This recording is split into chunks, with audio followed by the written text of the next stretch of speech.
Hello and welcome to Console Shock Retro and Modern Gaming Chat with me, Trev, and as always, Stu. All right, Stu. Yeah, good. We're going to do a challenge today. We're going to challenge ourselves. I think every video is a challenge. Oh, we're going to do a challenge. Is it not? Yeah, we're going to review something that's £1 and something that's £1 million. We're going to challenge. I think you're referencing TikTok, aren't you here, or something? The obnoxious TikTok videos. Obnoxious people on YouTube. On social medias. I think we're about 20 years too old for that, unfortunately. Yeah. I think we missed that. We were born a bit too early. We're sort of elder millennials or zennials or whatever you want to call us. I'm not really sure, but yeah, definitely not Gen Z. Hell no, I'm sorry to say. No.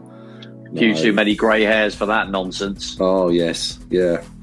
That's why we're talking about them old video games, you know, them old video games, like Nintendo.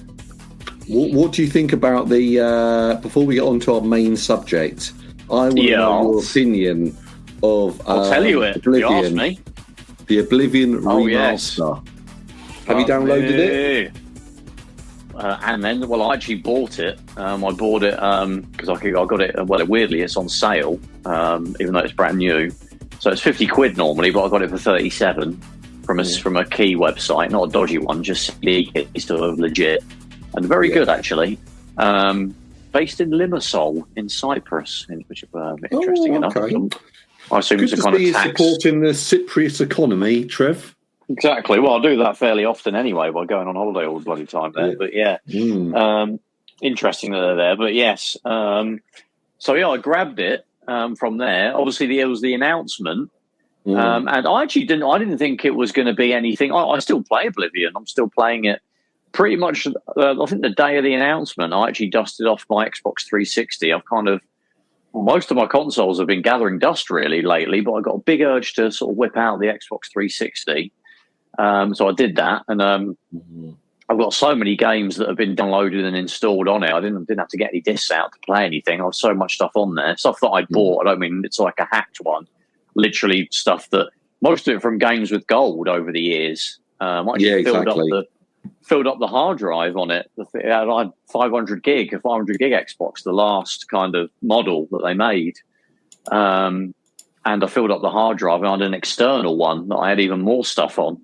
I'm actually trying at the moment, it's another story, but I'm trying to move everything off the internal hard drive and the other external drive, which is dying, onto another hard drive, which is newer and not as janky. I'm worried if the internal drive fails, then I'll lose all the games that I'll have in there. I'll have to go through an annoying, re-download them all onto something else. I need to get a big, USB stick. You can have 2 terabyte USB sticks on the 360.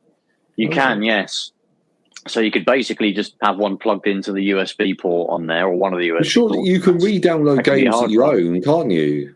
Oh, yeah, you can, yeah. Yeah, you absolutely can. But I've just been transferring them as they're already downloaded. I'm just getting them off the hard drive that might fail.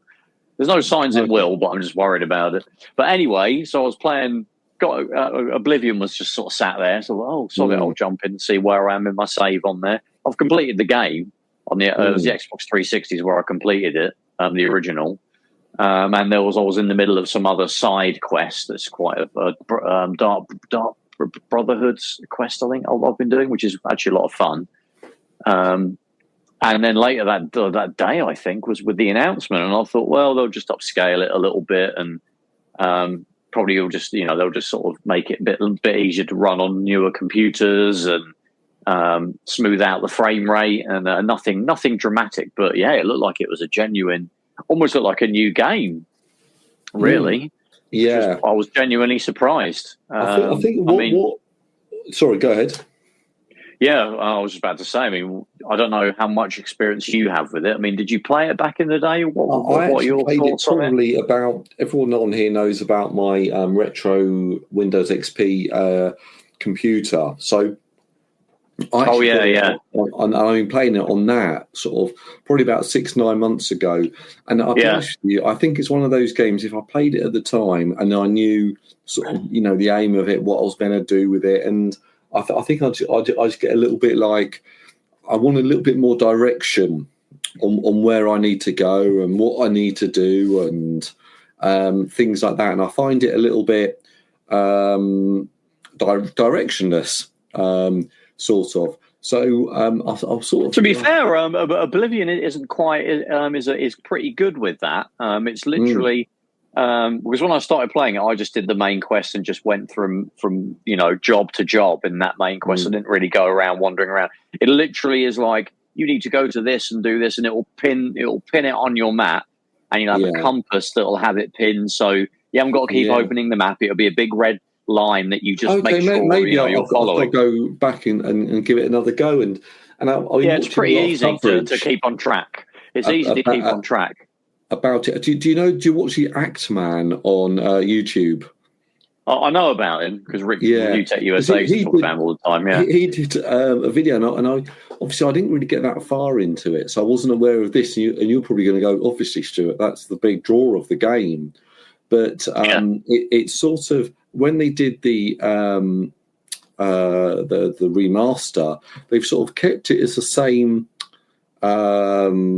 engine, but sort of upgraded it to Unreal Engine 5.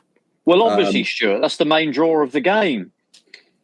Yeah, well, obviously. But I didn't realise that a lot of the text is and the voice acting is just unintentionally hilarious.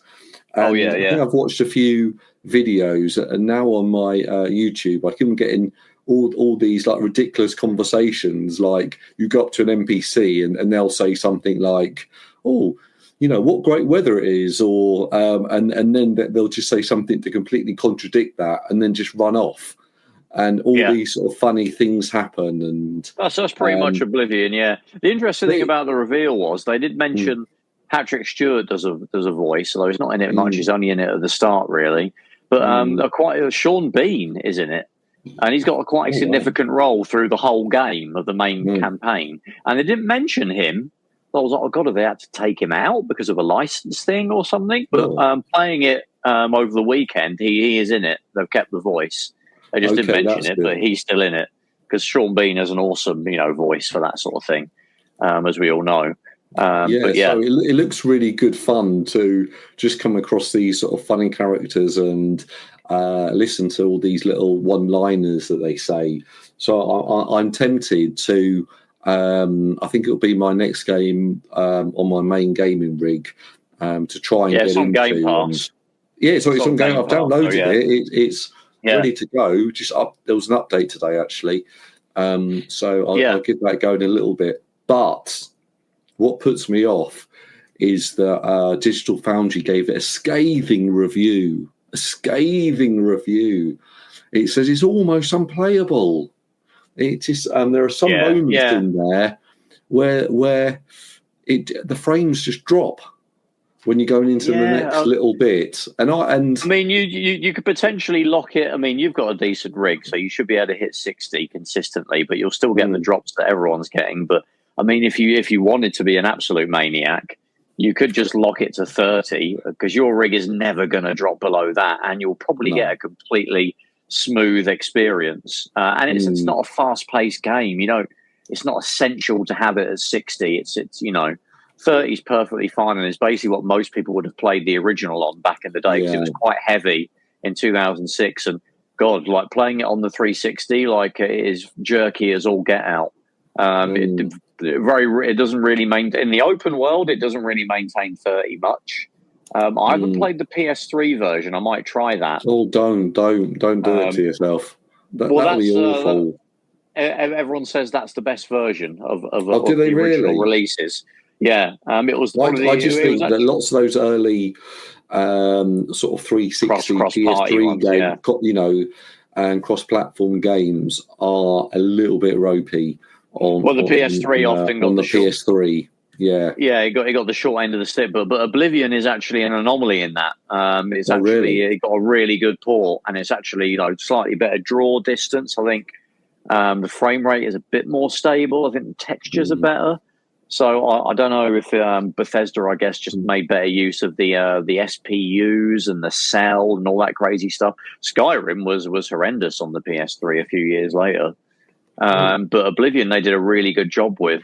But to be honest, it's actually, if you've got a Steam Deck, that's kind of the best way to play the game at the moment. Get RPCS 3 going, bung Oblivion on your Steam Deck, the PS3 version, and you could, get it to run at 720p, or you can even bump it up to 1080, and you can get 60 frames a second. And obviously, it's the PC version of Oblivion doesn't have really good controller support, but obviously the PS3 version will. So you'll be able to play it with really good controls for the Steam Deck, and it might be the best way to play it on the Steam Deck for the original. An interesting little thing you could try there if you've got a Steam Deck. But I've been playing Remastered on the Steam Deck. Obviously, it's quite a heavy game, and it's okay. It is playable. It's, again, you're aiming for 30 really, and you're making a lot of compromises. You've got to bung everything down to low, and it looks decent. I'm not going to say it looks good. It looks decent. When you're in a dungeon or in a town, it'll pretty much stay locked to 30. But when you're out in the open world, it'll 70-80% of the time it will stay at 30. It runs better. I mean, the best I can say is it runs better than playing it on the 360 did. That's not damning it with faint praise, but it's playable. For me, it's playable. I'm not like, it hasn't like completely ground to a halt and crashed for me or anything like that. There'll be have they put any sort of modern, what's the term? Modern life improvements? Oh yeah, loads. The menus are way better to navigate now. They were slightly janky in the original. I mean, you got used to it, but the map especially was a bit janky, but that's much easier now. There's loads of quality of life stuff. You can run now, which I know is a funny one, but you couldn't before. You were stuck at sort of a jogging pace, but you can run now, which is handy. I think it looks good. It looks like kind of a brand new game. It isn't like the GTA remasters, which were horrific and didn't really look that, and they were sort of didn't really have that level of care that they've put into Oblivion. So I would recommend this does look good. Yeah. I mean, if you're getting it, I mean, I paid £37, mainly because I wanted to play it on my Steam Deck, and it runs, it's just playable on the Steam Deck. It might get better with patches. It's Unreal Engine 5, so the Steam Deck struggles with them. Well, most things actually, don't they? Even good PC struggle with Unreal Engine 5. But I would, if you're a fan of Oblivion, I think you should get it. I'm a big fan of Oblivion. It's my favorite Elder Scrolls game. So it was always going to appeal to me. It's nothing like the GTA remasters that obviously everybody hated. It's a really good remaster. It makes the game much. If you're brand new, go dive into this new version. You'll find it a lot better to play than the original, which hasn't aged brilliantly. Especially the PC version. If there's, like I said, there isn't a proper controller support or anything like that. And like you say, Stu, it's not really like other RPGs. You're not kind of wandering aimlessly. It does literally point you to where you need to go, and you just got to go there. Yeah, I've definitely got to give it another go, I think. Yeah, and like even if you're in a dungeon trying to get a particular MacGuffin, it even like shows you where to go to get that. Sometimes it'll get you as far as the dungeon, then you have to kind of figure it out for yourself, like Zelda really that did. And you can get lost, and you keep going back in the same 4 rooms. And I don't know what am I supposed to do? I can't tell. You don't really have that with Oblivion. It will literally be the red dot, and it will update the red dot when you've finished one part of the task, and the next one needs to be done. Obviously, some people laugh at that and say, "Oh, it's rubbish if it holds your hand." I don't want to go. Well, I actually didn't. Honestly, I did not pick up on that when I was playing it on my PC. I actually found it like, oh, where am I going to go? What's, is this? I think there was some sort of red dot, but I wasn't sure of like, oh, that's like the final area or something like that. Where it's, well, I've got to get over there, but to get over there, you have to do this, and that, and that is literally your next objective. Absolutely, your next objective, right? Even if it's including the sub objective. So it is literally going to take you from bullet point to bullet point in the mission that you're in. One of the things I like I feel a little bit stupid now for not realising that. Yeah, it might not be obvious because probably you assume it might be like more like other ones where it's kind of more of a vague suggestion. Yeah, but no, it is literally, it's like Grand Theft Auto. You know, Grand Theft Auto. I think I went through one of the gates or something, and I was in the Oblivion gate. The Oblivion gate, and then it suddenly became really hard. Yeah, you're in like a hell land. To be honest, you can dial the difficulty down as well to basically stupidly easy. Yeah, where you can just kill everything. Sounds good. Yeah, I mean, I dialed it down to like the second easiest like level. Again, yeah, lame, whatever. But like I say, I don't want a game to be like going to work. Work is difficult in real life, and there's no cheats for that. The game world, I want to be able to make it so I can enjoy it, and I can have it as a fairly straightforward thing that I can enjoy and be laid back with. But yeah, you can dial it down to the easy settings, and you can basically kill everything with like, you know, a few hits, and it's not too stressful. And it's fairly chilled out. So, or you can make it stupidly balls hard, like, you know, Dark Souls or something if you want. Oh, I don't want that. Hell no. What I've been playing this week, quickly jump on this before we go on to the main topic. I've actually completed the story on Black Ops 6, and it's really good. Oh, lucky you. It's really, really good. There are some absolutely sort of really quite sort of good moments in it, and it's leaps and bounds better than Modern Warfare 3, the remake, where, you know, that was just a bit rubbish. This is genuinely, you know, really good. You're doing lots of different things, and you know, to the bits of like, am I even playing a Call of Duty game here? You're thinking, and I would, if you get a chance, play that, Trevor. It's really good. God, I haven't played an FPS. The last one that I played to completion was Doom 2016, I think. Oh wow, really? On my Steam Deck, actually, yeah. It's not my favourite genre. It's okay, but it's not the one. There's not really a genre that I jump to if there's a new release of something. I've got Doom Eternal ready to go on my Steam Deck. So to be honest, the game that I need to get through, which is the one that I'm kind of, once I've done that, I can start something new hardcore. Is I need to finish Zelda Wind Waker. I'm really near the end of it. I've got the Wii. I'm playing the Wii U version on an emulator on my Steam Deck. So I need to get to the end of that. But you know what? It's like what you've been saying. It is a little bit, you know, it's kind of vague, and it's not really obvious where you have to go, and you really need to use a walkthrough. So you kind of have to stop and start. I mean, I have a walkthrough next to me, so I'm like, okay, I've got into this room. I'll try and, like, you know, get to the next thing on my own. But a lot of the time, especially in the dungeons, okay, I finished that room, I'll walk out again. Cool. Because some of the things, where do I go? The Zelda games are just not very obvious, are they? No. It definitely is not the whole, it puts a marker there and you have to walk to that marker. It doesn't do any of that for you. You got to. It is satisfying when you work it all out of what you need to do, and. If you're capable of doing that. I'm not.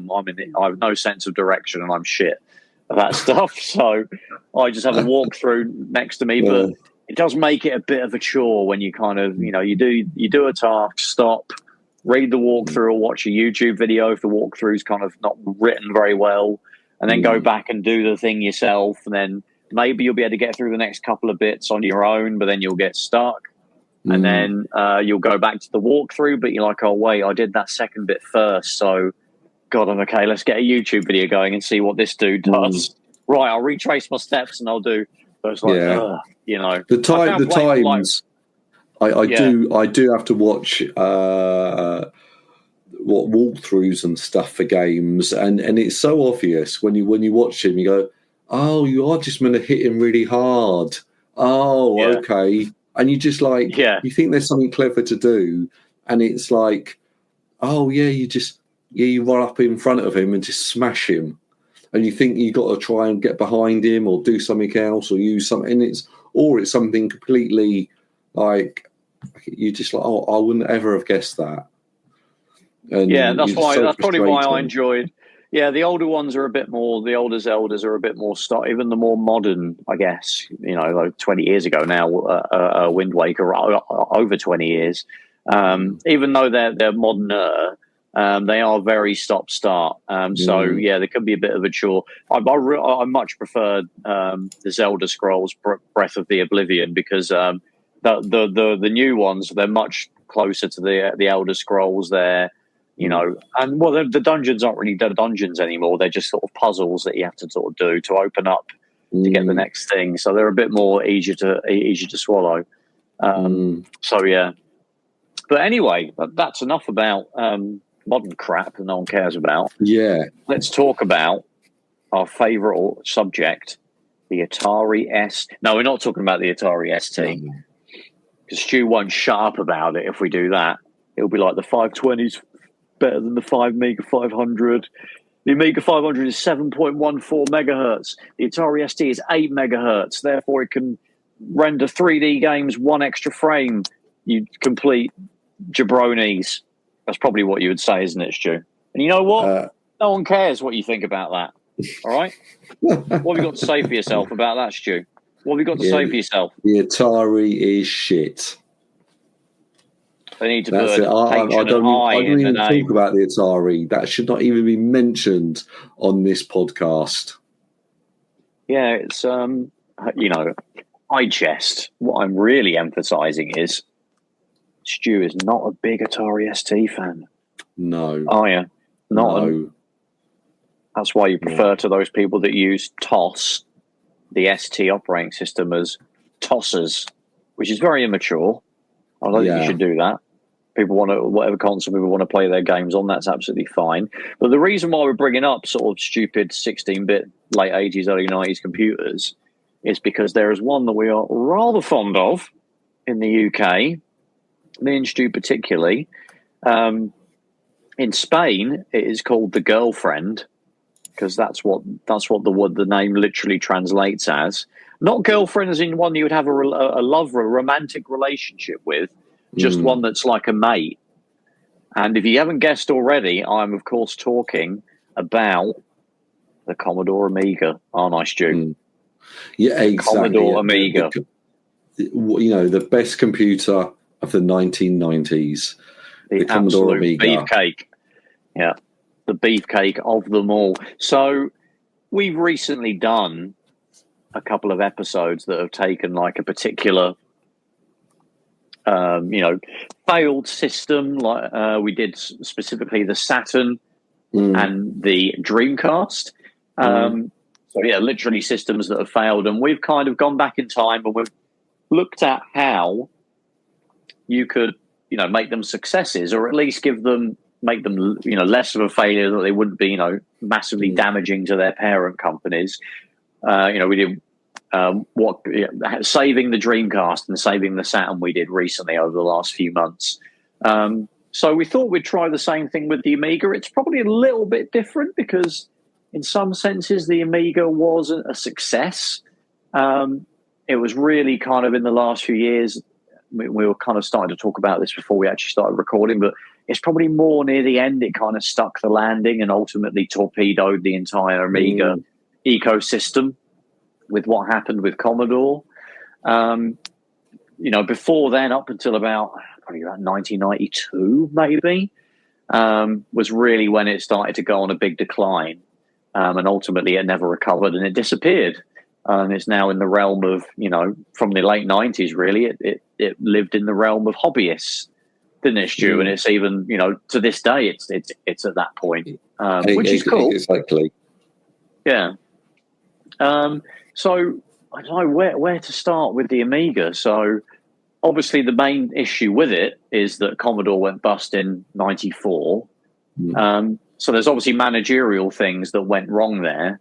But we could talk about, we've got episodes on the Amiga. We can talk about that. But let's talk about what we would have done to keep it as a viable platform. Yeah, so maybe, carried on through the 90s and into the 2000s. I still think we need to go back a little bit because to me, like the Commodore, the Commodore Amiga, Commodore was a huge brand. And if you think about it, if you go back to the early 80s, Commodore and Apple, they were talked about in the same conversations. Lots of people had Commodore 64, lots of people had Apple IIs. They were, one of the same, really. And, you might have gone down that route. And people might have argued, the Apple II was a bit more powerful, maybe sold more, maybe the Commodore 64 sold more. But I think what's really interesting is how the Commodore, they went down the Amiga route, and in my mind, the Commodore 500, the Commodore 1200 was such a really good computers, and they did so much, and they had all the games on there that I ever really wanted to play, and they were absolutely sort of smashing machines, and they really were. When the Commodore 500 came out, it was, absolutely state of the art and a really good sort of value proposition. And, you put that next to an Apple computer and you're like, oh, wow, okay. Well, obviously I want the Amiga. It's so much better, the graphics, all the custom chips and things like that. But then that's really, to me, is its downfall. Is it sort of stuck with that kind of family of, the 68,000s and the custom chips and then it sort of stayed in that. So it got the 1200 and it got the, the 4000, and it was just had, more of the same, really. So more powerful sort of 6800 family of processors, when you could sort of argue that actually it was potentially that was its downfall, because on the other side of the coin, potentially the Apple or the PC, they went down sort of the modular route. So where I go, actually, I can get it, and then I can put my own graphics card in. I can change the processor. I can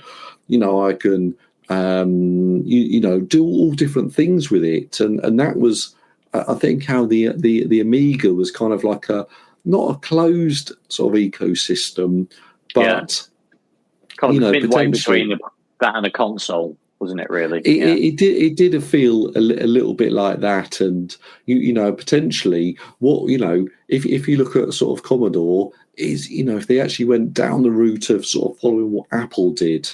And and Apple nearly went bust as well, or days away from going bust at a few periods in time.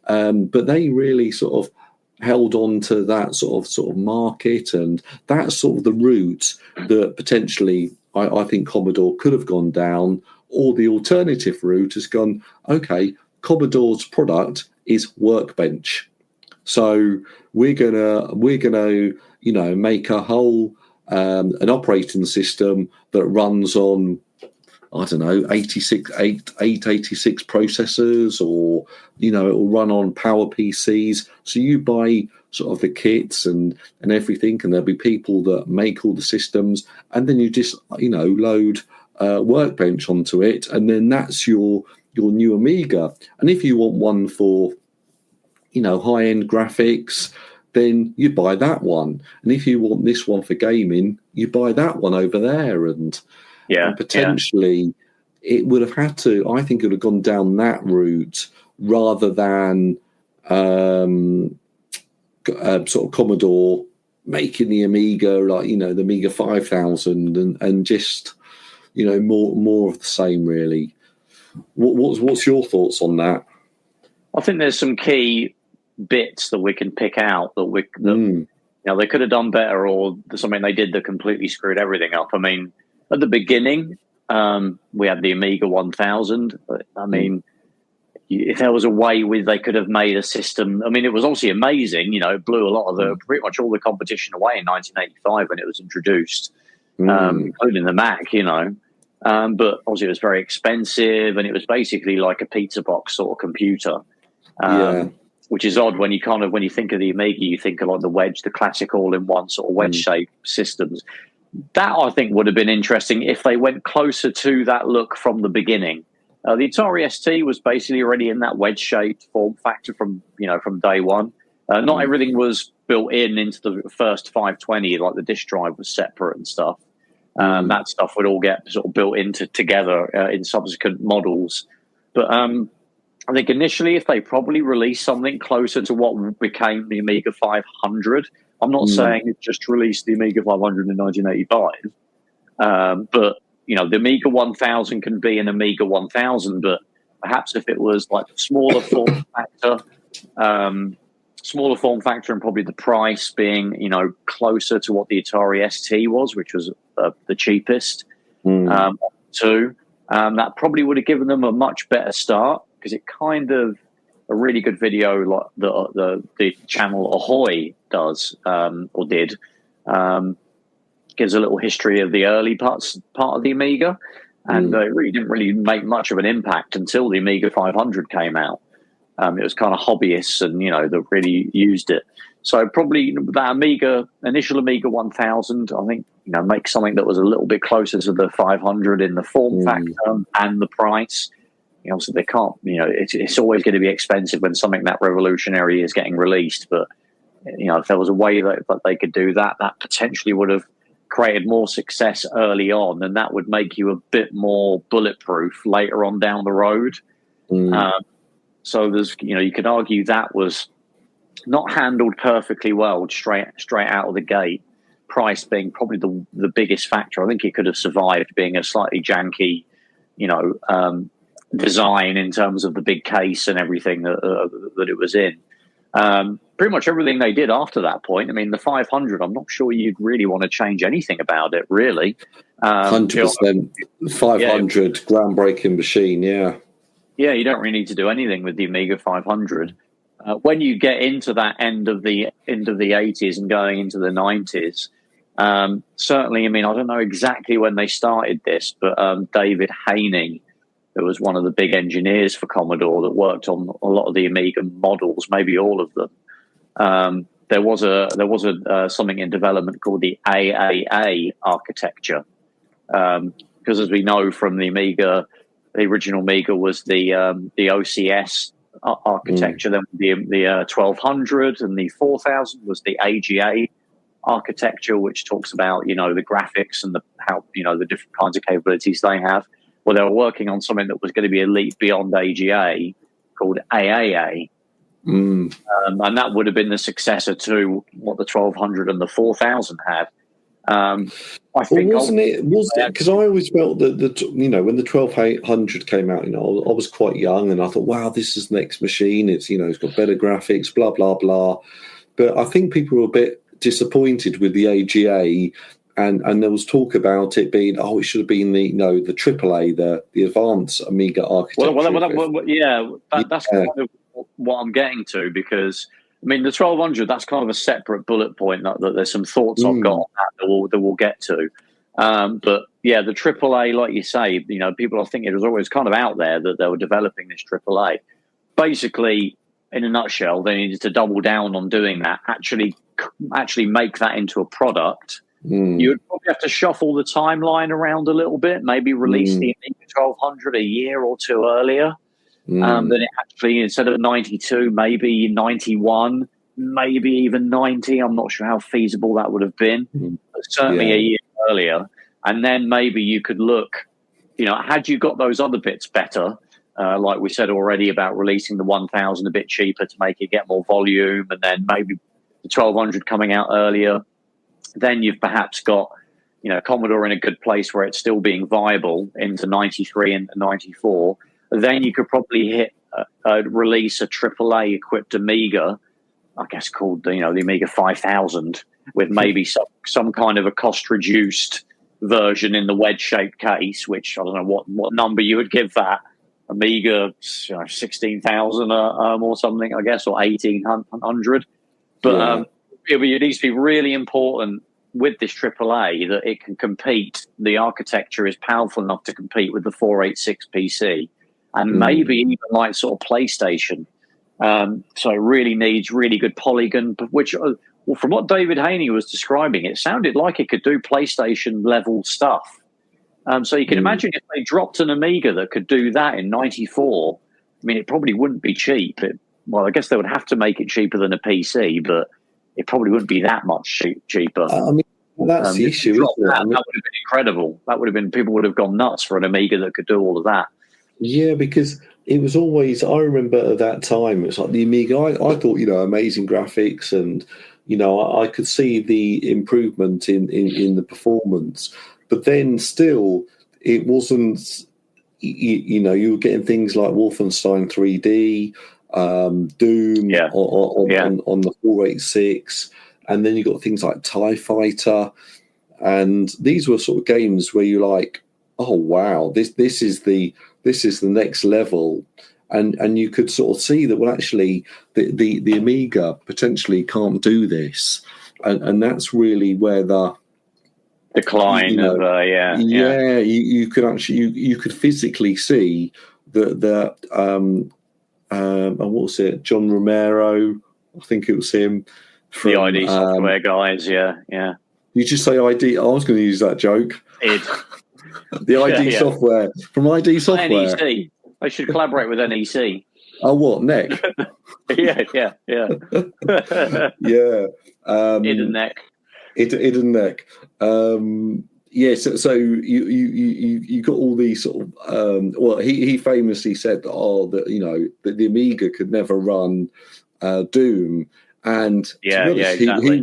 he was right. But it could run it if you had a £700 graphics card in, and or a 68060, which was pretty ludicrously expensive at that time. Exactly. So you spend more on it. So what the Amiga didn't do was have the same sort of focus on 3D. I don't think they saw the future as 3D. So the question is, I think they didn't quite go down the 3D graphics route fast enough and realise that was the way things were going.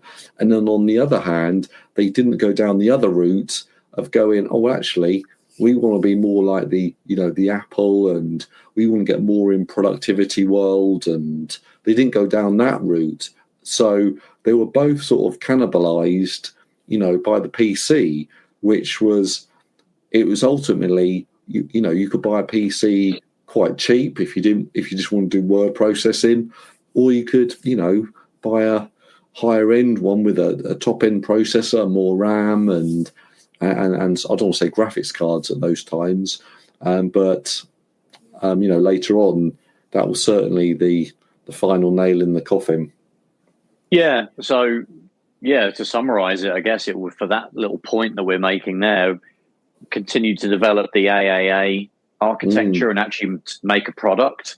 Probably keep the same kind of situation that we had with the AGA, where you'd have a top end version, the 4000, but obviously this could probably be called the 5000, I guess. Then have a lower end version to replace the Amiga 1200, and called the Amiga 1800 or something. And probably the 1200 will become the 500, the low end option at that point. And the Amiga can still occupy that mid-range kind of, cheaper than a Mac and a PC, but with this AA architecture. And if it is, like PlayStation level kind of graphics performance, I know you're kind of talking about games a little bit here, but the productivity stuff will just happen.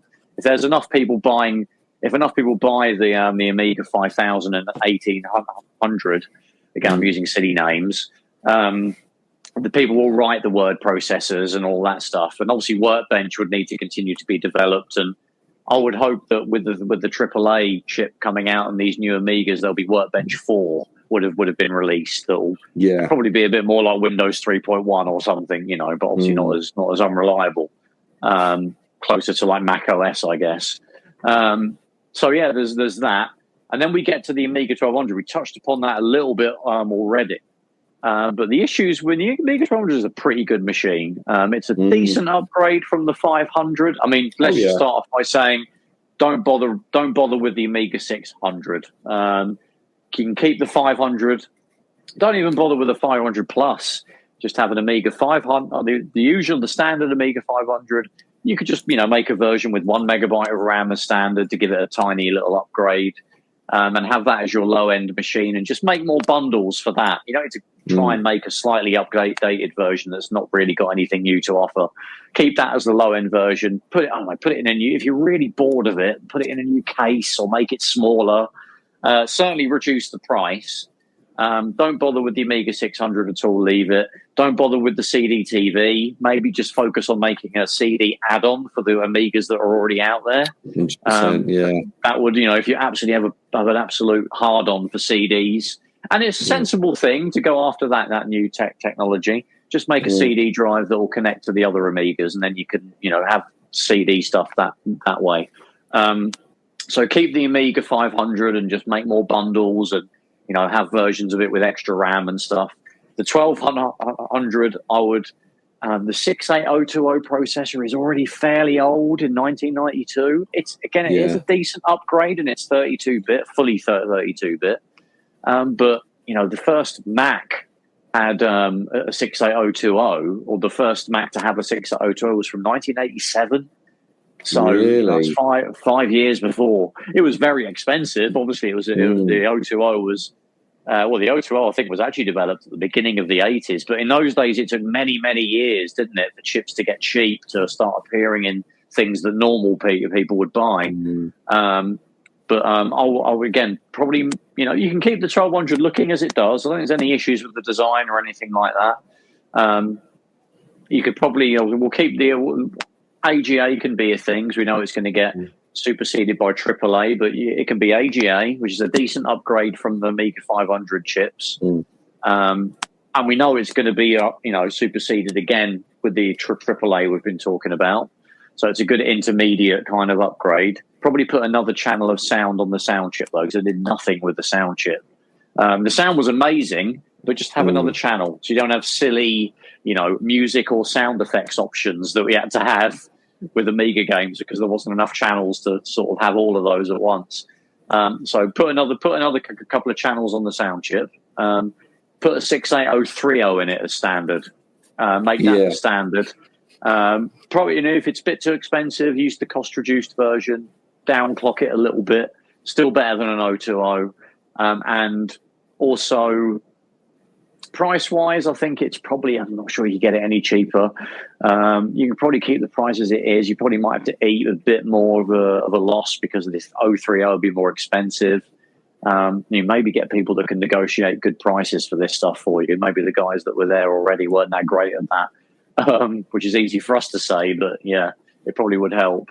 And do it a year earlier. Do it in 91. Have it come out in 91. If you can, 90. I don't think they could have done that really realistically. No. Well, 91 might not be realistic. We don't know, but 91 I think would have worked a lot better with an 030. I mean, this is an ideal situation, isn't it? And we always felt that the 1200 was a little bit underpowered, and I remember people at the time having to buy, you need upgrades to it. You need to put it was the Amiga 1200 was, I don't know, it was sort of like your keyboard there in front of you. It was a weird one, wasn't it? And you had to buy hard drives. You had to buy all these different things to go with it, to make it actually comparable to a PC at the time. And and if you go in there, I want a 1200, but I need a hard drive. I want a CD-ROM, because that's the way things are going. I need more RAM. I need a better processor. Well, there you're at £1,000, and and then, well, hold on, why didn't I then get go down the route of a PC, and that would have just been the better option. And it's easy for us to say, "I'll make it cheaper, give us more stuff," and it would have worked better. But then, obviously, these things aren't possible. I'm sure they did the best they could, and with they need to hit a price point for the machine and things. But people were buying PCs for a lot of money, and I've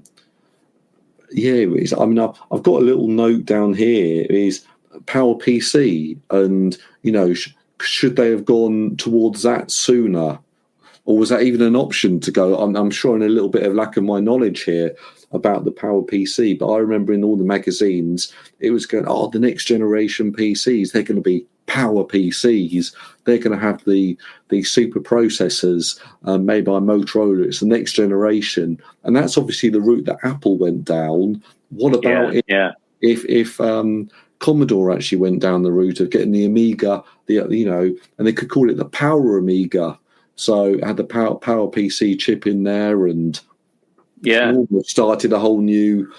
This is the way we're going now, and lots of people I think will have come along with the ride. Yeah, that's a really good point. I mean, we said release a new Amiga in '94. That's got the AAA process, the AAA architecture. But what CPU would that be? Would it be a 68060? Were they even a thing in '94? I'm not actually sure. Not sure. You're probably right, though. I think they probably would have needed to start moving away from the 680X CPUs really by probably before they would release in AAA. They should really develop the AAA with a plan for a different type of processor. Obviously, they would need to make it backwards compatible, which Apple had to deal with when they went to PowerPC. And they did pretty well. You could run basically all the 680X software on a PowerPC Mac. So I mean, there was some jankiness and some issues, but for the most part, it worked really well. And they've done that a few times now. We've got we went from PowerPC to Intel in 2006.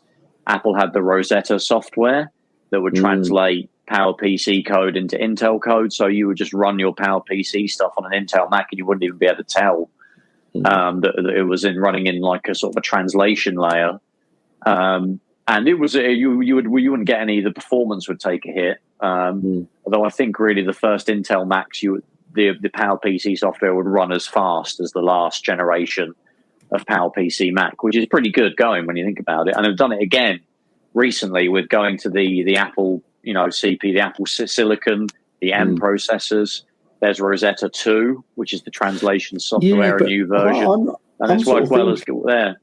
I'm sort of thinking, Trev, that the next generation Amiga is you'll think, okay, we've got to put all this effort into a translation layer, so it can run Captain Planet, the Amiga 500 version, and is anyone like that fussed? I mean, if this is, I imagine if I'm 15-year-old Stuart we said, oh, here's the new PowerPC, it plays Doom, it plays Quake, it plays Wipeout.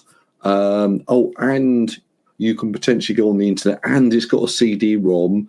I'll be pretty excited about that. And if someone said to me, it doesn't play Captain Planet, or it's got partial backwards compatibility, I've gone, well, I can play Doom, I can play Quake.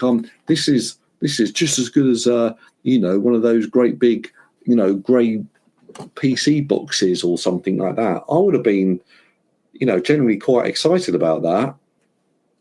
Yeah, you're right, but I do think it would be important to keep that connection to the legacy Amiga stuff. But a lot of that stuff wouldn't be that old at that point, obviously, and it was still there are more games than Captain Planet. Yeah, definitely. There's at least 2 or 3 versus the Space Mutants. 4 or 5 more, but yeah. I mean, it's not just that the games; it's the productivity software. People would want to still be able to use that. People would have Amigas running offices and businesses on the old software. They want to have an upgrade path that won't cut them off from any of that stuff.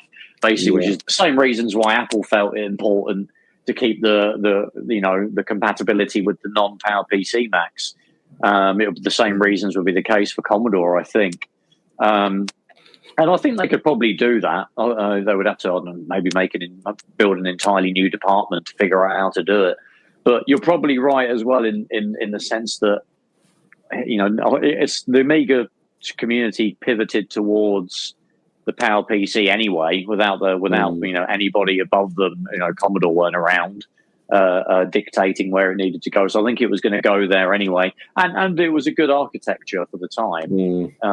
Until the mid 2000s, and really the Wii U is really the sort of the end of the PowerPC in terms of it being a mainstream thing. It's still around, but it's just not anything that people really buy. I think they would have used a PowerPC processor and made a translation layer or an emulation layer to run the old games, just to keep the old Amigas viable, and also software houses won't feel abandoned because we've been building this amazing game that's taken us 2 years, and during that time you brought out your new PowerPC Amiga and it won't work on it. We don't have the time to rewrite it for PowerPC. Yeah, of course, yeah. So you don't want to alienate a lot of those guys. So I think it's pretty much a necessity, I think, to keep that compatibility.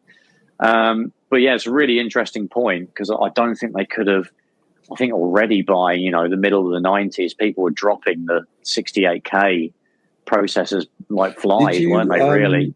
Did you watch? There was a fascinating video in the last couple of weeks by MVG, Modern Vintage Gamer, about the 68,000. Yes, I did watch it. Yeah, and it was, and I didn't realise it was in arcade boards. It was in everything.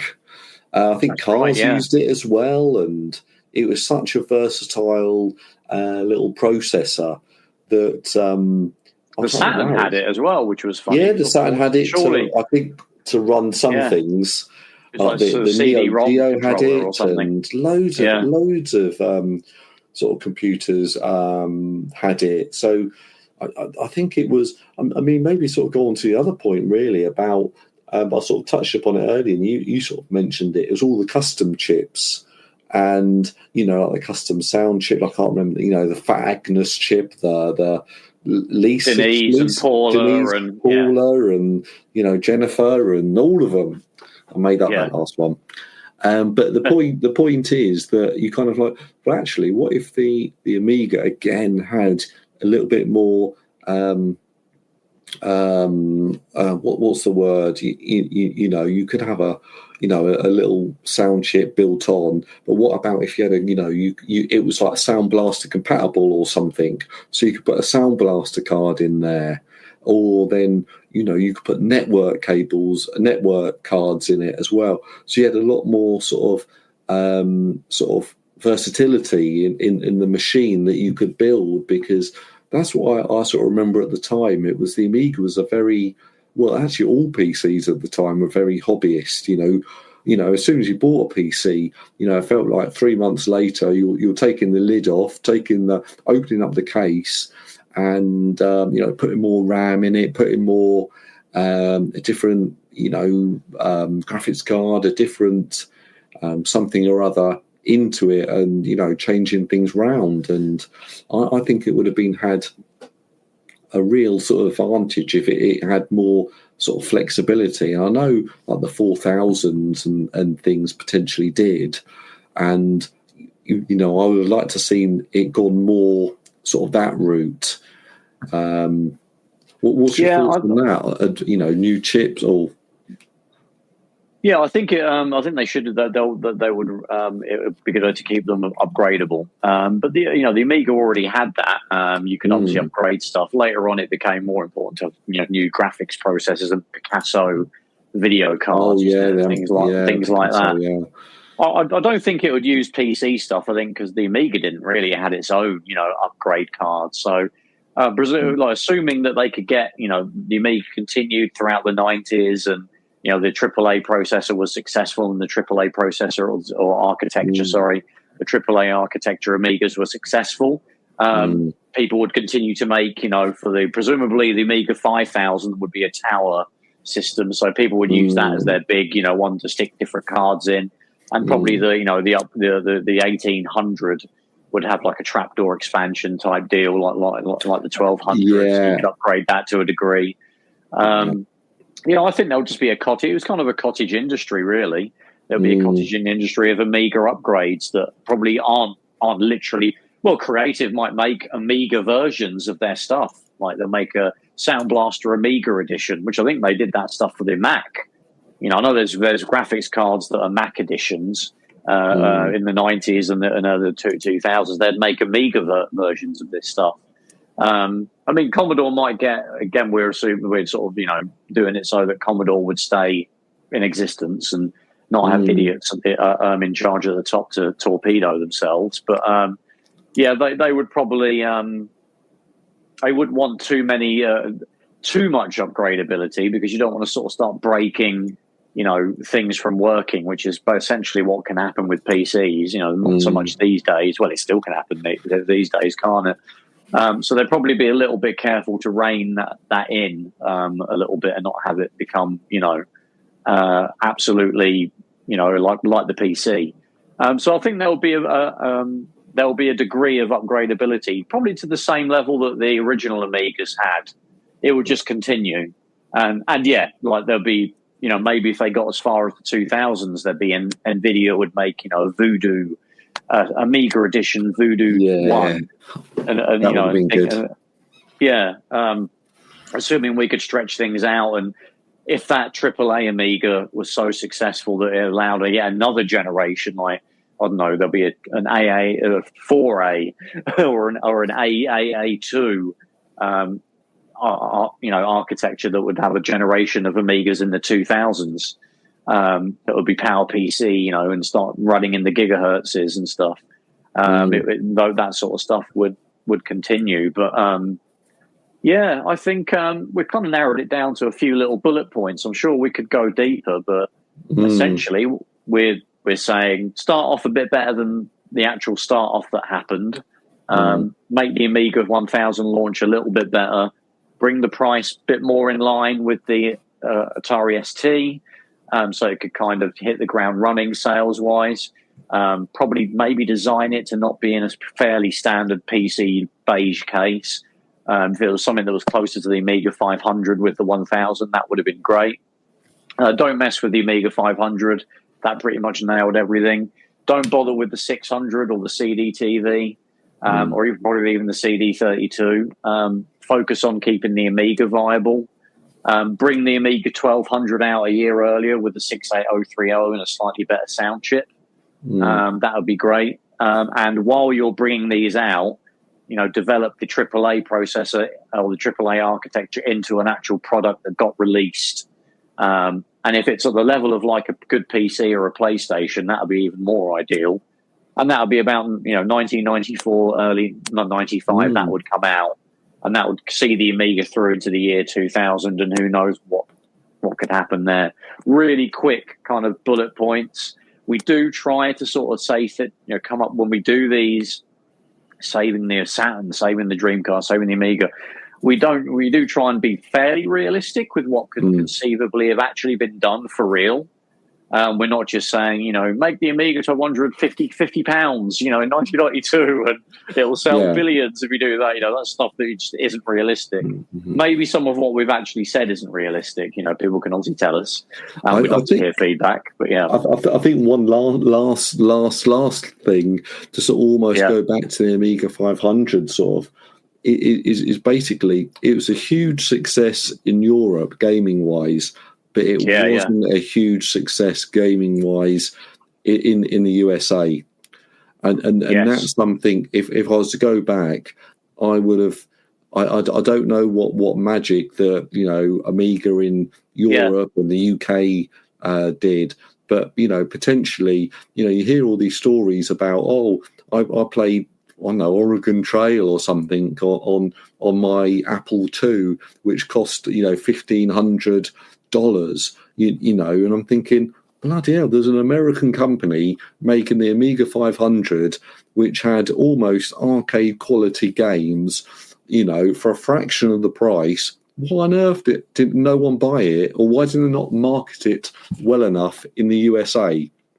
And potentially this is a whole nother episode of, it's not another episode. It's like, they should have marketed it a lot better in the USA. I think it was more focused on a productivity machine there, and in the UK it was more focused as a it's a games machine. And you can draw stuff with deluxe paint if you get bored playing all these games with it, and so that's maybe sort of for another episode. But I think they should have marketed it a lot better in the USA. Yeah, it's a good point, because I think we've mentioned before about, there was that little spate in the early mid 2010s of these documentaries about the Amiga being made, about it was Viva Amiga. I haven't watched any of these things in years, but They were made by Americans.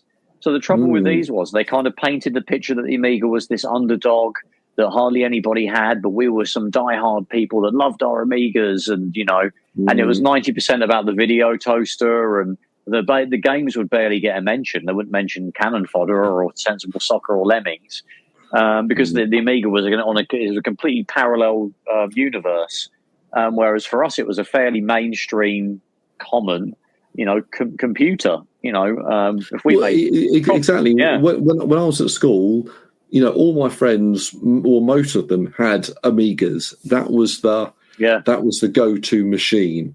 And a couple of people might have had PCs if their dad had one, but the Amiga really was the go-to gaming machine, just because platform, I don't really want to go into piracy, but that was a big driver for it. I mean, copying discs in the playground and all that, or can you copy that game for me? I'd love to play that, and here's some blank discs, and exactly. So we all did a bit of that, but then realistically, the PC, the Apple, all these other different systems had piracy issues as well as that time, as well as the consoles did. So going on into the CD-ROM world, that would have stopped the piracy to a certain extent, but I think they could have marketed it a lot better in the USA to make it more of a machine that people sort of wanted to get hold of. And if you think about it, how like the 8-bit guy and people like that, they talk so fondly about the Commodore 64. It's so many Americans just absolutely love the Commodore 64. And it's odd that they didn't embrace the Amiga. Yeah, exactly. So where was the absolute drop the ball with the marketing, that they all talk so fondly about Commodore 64, and then the Commodore came out with the next computer, which was just 10 times better. It had so much more expandability, so much more, absolutely next gen, and somehow it just didn't get the, what's the word, the zeitgeist of those those people that loved the Commodore 64. They were like, where did they go? Did they go the PC route? Did they go the Apple II route? Did they the Macintosh route? I don't know where they went. Yeah. We in the UK and Europe, we had the same with the Commodore 64. We talked fondly about it. It sold huge amounts, but we all migrated to the Amiga. And the Amiga became the Commodore 64. That we all talk fondly of. So that story played out for us, but it was odd that it didn't happen in its native country. Really, it's very strange. But there you go. We've sort of tried to save the Amiga, and we think we might have managed to give it a few extra years of life into, maybe it would have hit 2000 and. After that, we don't know what could have happened. Hopefully, the success could have continued. But Stu, where can you find us on the internet? Oh, we're everywhere. ConsoleShock.net is I don't even know what the website address is now. But you can find us on YouTube, search Console Shock. You can find us on the podcast clients. Podcast clients. We've had some copyright strikes regarding music on the intro, on Spotify. So I think a couple of about 3 or 4 of them have been taken off. So if you go, hold on, I want to listen to episode, I'm making up numbers here, but 78 or 82 or 104, it's not on there. But you can find us on Apple Podcasts or any other podcast clients. It's just Spotify that have been a little bit difficult. Then we can find us on Twitter, and you can find us on Facebook as well under Console Shock. You can indeed. Well, we hope you enjoyed this little parallel universe trip that we took back in time, trying to save the Amiga and Commodore as well. Let us know if you have any thoughts in the comment sections of anywhere you picked up the podcast, and let us know if you have any other things you think you would have changed in the Amiga's history that we didn't think about. Thanks for listening, and we'll catch you in the next one. Take care. Take care. Take it easy. Like, share, subscribe. Do it. Do it.